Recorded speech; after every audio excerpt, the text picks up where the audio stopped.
सत्याची जाण हीच आमची शान या तत्वावर चालणाऱ्या जी अविरत या मराठी वृत्तवाहिनीत आपल्या सर्वांचं स्वागत। पाहुयात आजच्या घडामोडी। ठाणे रेल्वे स्थानकात सरकत्या जिन्यांचा शुभारंभ सोहळा नुकताच विधान परिषद उपसभापती वसंत डावखरे आणि ठाणे जिल्हा पालकमंत्री गणेश नाईक यांच्या प्रमुख उपस्थितीत पार पडलाय। ठाणे रेल्वे स्टेशन या स्टेशनात सुधारणा करीत ठाणे स्टेशन हे सुशोभीकरणात अग्रेसर बनून सुंदर दिसावे याकडे खासदार यांनी यशस्वी पाऊल टाकले आहे। या स्थानकात सरकते जिने सुरू करण्याचा शुभारंभ सोहळा विधान परिषद उपसभापती वसंत डावखरे व राज्याचे उत्पादन शुल्क आणि ऊर्जा मंत्री व ठाणे जिल्हा पालकमंत्री गणेश नाईक यांच्या प्रमुख उपस्थितीत पार पडला।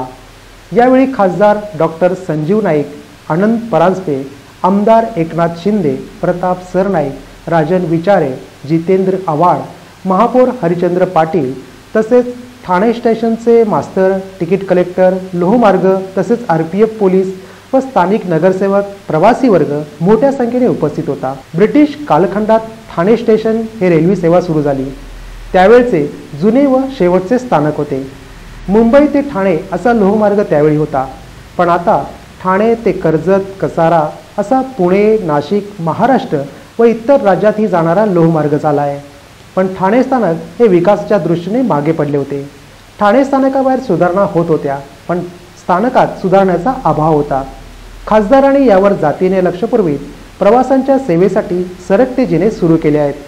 प्लॅट क्रमांक 3-4 कडे जाणाऱ्या व मधल्या ब्रिजवर हे सरकते जिने सुरू झाले आहे। या जिन्यांचा ज्येष्ठ नागरिक, लहान बालके, गर्भवती महिला तसेच तासनतास लोकल प्रवासातून प्रवास करून येणाऱ्या प्रवासी वर्गास लाभ होणार आहे।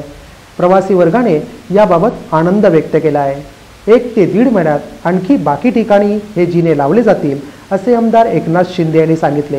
रेल्वे स्टेशनवर सरकत्या जिन्याचं उद्घाटन झाल्याचं जाहीर करतो।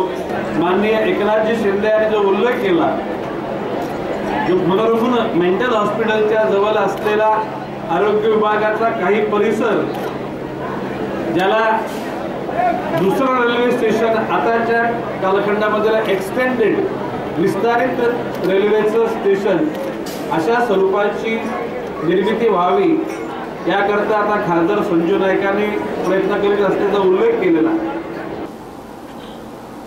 काटई गावचे सरपंच अर्जुन बाबू पाटील आणि लोढा फाउंडेशन यांच्यातर्फे काटई गाव जिल्हा परिषद शाळेतील विद्यार्थी मुलामुलींना शैक्षणिक साहित्याचे वाटप करण्यात आले आहे। यावेळी ग्रामसेविका संखे मॅडम याही उपस्थित होत्या। काटेगावचे सरपंच व समाजसेवक अर्जुन बाबू पाटील यांच्या पुढाकाराने जिल्हा परिषद शाळा काटेई या शाळेतील विद्यार्थी मुलांना शाळेय वस्तू वाटप करण्याचा कार्यक्रम आयोजित करण्यात आला होता। लोढा फाउंडेशन तर्फे या शैक्षणिक साहित्याचे वाटप होत आहे। यावेळी सरपंच अर्जुन पाटील यांच्यासह शाळा व्यवस्थापन सदस्य सुखदेव चौधरी, ग्रामसेविका संखे मॅडम, सदस्य अरुणा पाटील, पार्वती पाटील, माजी सरपंच सुनीता फुटाणे, शाळेच्या मुख्याध्यापिका सुजाता पाठक यांची प्रमुख उपस्थिती होती। सन 1961 पासून काटे गावात जिल्हा परिषद शाळा असून 2007 ला तिची पुनर्बांधणी झाली आहे। सरपंच अर्जुन पाटील यांनी आपल्या गावातील शाळेची सुधारणा करण्याकडे जातीने लक्ष दिले असून शाळेय विद्यार्थ्यांच्या शैक्षणिक साहित्याचे वाटपही विद्यार्थी वर्गाला केले आहे। पाटील यांच्या पुढाकाराने शाळेत नवीन बेंचची मुलांना बसण्यासाठी जिल्हा परिषदेकडून शाळेला मिळाले आहेत। शाळेत इयत्ता 1ली ते 7वी पर्यंतचे वर्ग भरतात। एकूण 162 विद्यार्थी या शाळेत शिकत आहेत। विद्यार्थी हा ज्ञानसागरात पोहणारा राजहंस पक्षी आहे व विद्या हेच त्याचे खरे धन आहे। ही विद्या विद्यार्थी वर्गाला परिपूर्ण मिळावी म्हणून त्यांना लागणाऱ्या शैक्षणिक साहित्याचे वाटप सरपंच अर्जुन पाटील यांच्या हस्ते करण्यात आले। यावेळी शाळेतील शिक्षिका वर्ग अनिता कोंडन्य, संध्या पवार, प्रियंका लोके, संपदा भादवे, शुभांगी गमरे तसेच शिक्षक वर्ग यांनी हा कार्यक्रम यशस्वी करण्यात विशेष सहकार्य केले। सरपंच अर्जुन पाटील यांनी काटे गावाच्या सर्वांगीण विकासाकडे जातीने लक्ष दिले आहे। सामाजिक व शैक्षणिक विकासाच्या दृष्टीने काटे गाव अग्रेसर व्हावे याकरिता सरपंच पाटील यांची वाटचाल सुरू आहे। कल्याण शिळमार्गावरील काटेई टोल नाक्याजवळ MIDCची मुख्य जलवाहिनी फुटली असून तेथील अनेक गाड्यांचे नुकसान झाले आहे। 10 ते 15 फूट उंच पाण्याच्या धारेमुळे परिसर जलमय झालाय। काटेई निळजेच्या दरम्यान कल्याणशील मार्गावरील MIDCची मुख्य जलवाहिनी फुटल्याने सर्व परिसर जलमय झाला होता. काही दिवसापूर्वी भिवंडी परिसरात मोठी पाईपलाईन फुटल्याची घटना ताजी असतानाच दिनांक 27 जून 2013 रोजी सकाळी 10:30च्या सुमारास काटे निळजेच्या दरम्यान कल्याणशील मार्गावरील MIDCची मुख्य जलवाहिनी पाण्याच्या प्रेशरने फुटल्याने सर्व परिसर जलमय झाला होता. उंच झाडाच्या उंची इतके या जलवाहिनीतून फवारे उडत होते. या उंच उडणाऱ्या प्रेशरने तेथील जवळील झाडांची फांदी तुटून काही गाड्यांवर पडून गाड्यांचे नुकसान झाले.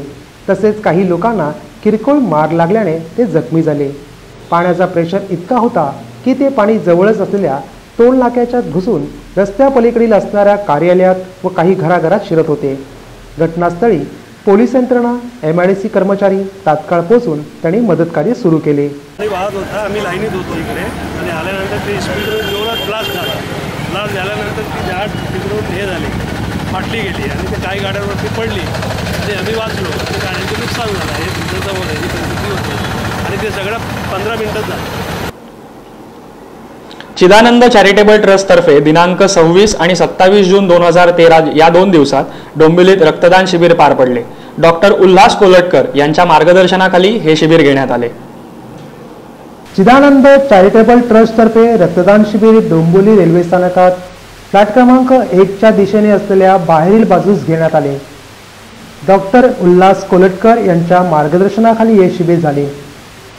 सन 1994 पासून चिदानंद चॅरिटेबल ट्रस्ट यांची डोंबिवलीतील कल्याण डोंबिवलीच्या शास्त्रीनगर रुग्णालयात ब्लड बँक सेवा आहे.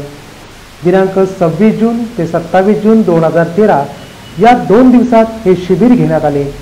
या शिबिरात अनेक नागरिकांनी व रेल्वे प्रवासी वर्गाने सहभाग घेतला होता. गेली 9 वर्ष ट्रस्ट ब्लड बँक सेवा रुग्णांना पुरवित आहे. दरवर्षीप्रमाणे ट्रस्टतर्फे हे रक्तदान शिबिर घेतले गेले. रक्तदान हे श्रेष्ठ दान आहे.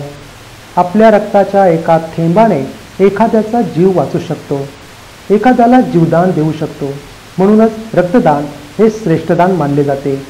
आमच्या ट्रस्टतर्फे डोंबिवली स्टेशनवर दरवर्षीप्रमाणे डॉक्टर उल्हास कोलटकर यांच्या मार्गदर्शनाखाली रक्तदान शिबिर आयोजित करण्यात आलेले आहे. नमस्कार, आम्ही आपल्या सेवेस रोज रात्री 9:30 वाजता घेऊन येणार आहोत नवीन घडामोडी. तेव्हा पाहायला विसरू नका www.gavirat.com या संकेतस्थळावरील जी अविरत या मराठी न्यूज. धन्यवाद.